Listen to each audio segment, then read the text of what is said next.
Subscribe the Complete Computer Education channel and hit the bell icon to get the first notification of the videos. नमस्कार, the complete computer education में एक बार फिर से आपका स्वागत है। आज के इस वीडियो में हम जानेंगे टाइप्स ऑफ हार्ड डिस्क को, कि कंप्यूटर में कितने प्रकार की हार्ड डिस्क होती हैं और उनका क्या यूज़ है और उनका जो वर्किंग प्रोसेस है वो क्या है और किस तरीके से हम उसको पहचानेंगे। ये सारी चीज़ें आज इस वीडियो में हम जान लेंगे। आइए स्टार्ट करते हैं इस वीडियो को। तो यहाँ पर आप देख रहे हैं पहले टाइप की हार्ड डिस्क जो कि है IDE hard disk. IDE hard disk इसको पुराने टाइम में यूज़ किया जाता था, जो कि हम बोल सकते हैं ये hard disk old hard disk को हम बोल सकते हैं कि ये जो हार्ड डिस्क है वो ओल्ड हार्ड डिस्क है, पुरानी हार्ड डिस्क है। और इसकी ये पहचान है कि आप यहाँ पर IDE कनेक्टर देख सकते हो जिसके अंदर 40 पिन्स होती हैं। 40 पिन्स IDE कनेक्टर है और यहाँ पर ये 4 पिन पावर कनेक्टर है।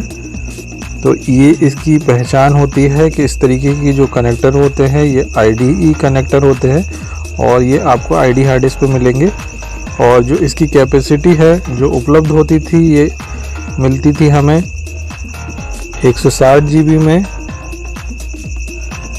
250 GB में, 350 GB में ये हमें उपलब्ध हो जाती थी और 500 GB में भी ये हमें उपलब्ध हो जाती थी।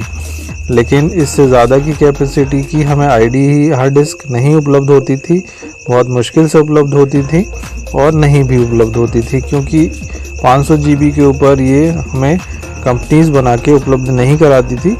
तो ये पुरानी हार्ड डिस्क हैं, आप इसको देख सकते हो इसकी पहचान। और इसका यूज़ पहले के कंप्यूटरों में किया जाता था, ये अभी भी उपलब्ध हैं। जो पुराने कंप्यूटर यूज़ कर रहे हैं उनके कंप्यूटरों में IDE हार्ड डिस्क आपको देखने को मिल जाएगी। अब देखते हैं दूसरे टाइप की हार्ड डिस्क। ये हमारी SATA हार्ड डिस्क है। SATA हार्ड डिस्क ये IDE हार्ड डिस्क के कंपैरिजन में फास्ट वर्क करती है और लेटेस्ट है। ये SATA हार्ड डिस्क के कंपैरिजन में लेटेस्ट है। और ये यहाँ पर इसकी ये पहचान है कि ये जो डेटा केबल है और यहाँ पर इसका ये पावर कनेक्टर है। तो यहाँ पर ये डेटा और ये पावर कनेक्टर है, ये पावर कनेक्टर है जिसकी यहाँ से इसको पहचान मिलती है। तो यहाँ पे ये SATA का IDE, तो यहाँ पर ये SATA का पावर कनेक्टर और डेटा केबल कनेक्टर है। और SATA की जो हार्ड डिस्क होती है वो IDE हार्ड डिस्क से थोड़ी सी पतली होती है देखने में। और जो इसकी कैपेसिटी उपलब्ध है वो हमें 160, 250, 350, 500 GB, इसके अलावा हमें 1 TB में भी ये हमें उपलब्ध हो जाती हैं आसानी से, और 2 TB में भी ये हमें उपलब्ध हो जाती हैं आसानी से।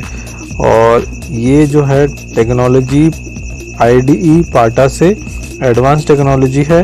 और अगर हम अभी की बात करें तो हमें इस तरीके की हार्ड डिस्क उपलब्ध हो रही हैं। इस तरीके की हार्ड डिस्क जो है हमारे पर्सनल कंप्यूटर में हम यूज़ कर रहे हैं। इसके अलावा तीसरे टाइप की जो हार्ड डिस्क है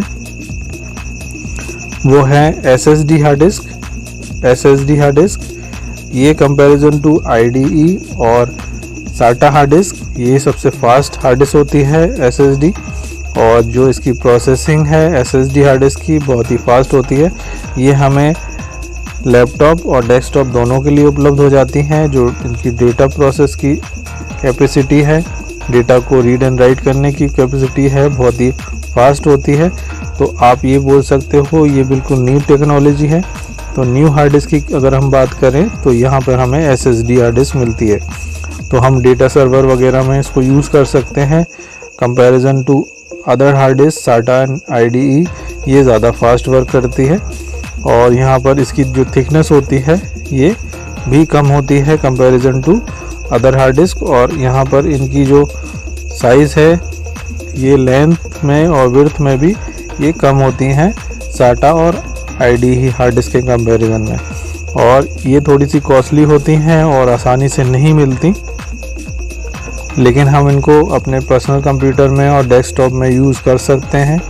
और जो SATA हार्ड डिस्क हैं वो इजीली आपको उपलब्ध हैं, IDE हार्ड डिस्क जो है उपलब्ध हैं, लेकिन ये SSD हार्ड डिस्क जो है वो इजीली उपलब्ध नहीं होती। तो थोड़ा सा रेयर हार्ड डिस्क हैं ये, लेकिन इसकी जो कैपेसिटी है वो इनके कंपैरिजन में बहुत ज़्यादा होती है। इसके बाद हम बात करते हैं hard disk versus SSD hard disk की। ये जो नॉर्मल हार्ड डिस्क है इसके अंदर हम डिस्क को यूज़ करते हैं, जबकि SSD के अंदर किसी भी डिस्क को यूज़ नहीं किया जाता, क्योंकि SSD के अंदर हमारे जो चिप होती हैं, जो कि जैसे आप मेमोरी कार्ड यूज़ करते हैं तो एक चिप की तरह उसके अंदर उसको रिकॉर्ड करने की कैपेसिटी होती है, तो कोई भी डिस्क इसके अंदर वर्क नहीं करती। तो नॉन रिमूवेबल मतलब नॉन डिस्कलेस ये हार्ड डिस्क होती है।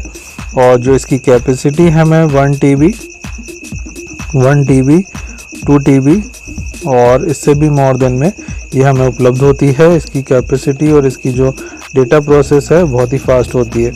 अगर हम बात करें RPM की, RPM जो कि राउंड पर मिनट है हार्ड डिस्क का, वो नॉर्मली 1200 RPM से हमें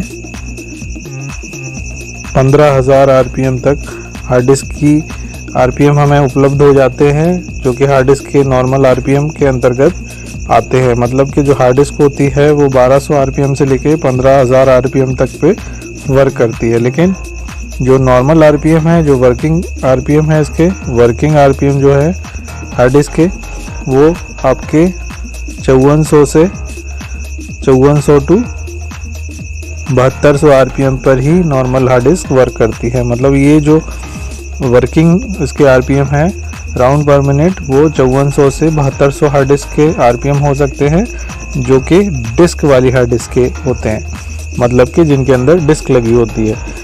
और कंपैरिजन टू SSD के अंदर कोई डिस्क लगी नहीं होती, इसलिए उसकी जो डेटा प्रोसेस है वो फास्ट होती है, क्योंकि कोई भी डिस्क उसमें राउंड पर मिनट RPM पे नहीं घूम रही होती। इसलिए SSD अगर फास्ट प्रोसेसिंग की हम बात करें तो इसके लिए ये हार्ड डिस्क बेस्ट होती है, और इसका यूज़ हम सर्वर्स में करते हैं।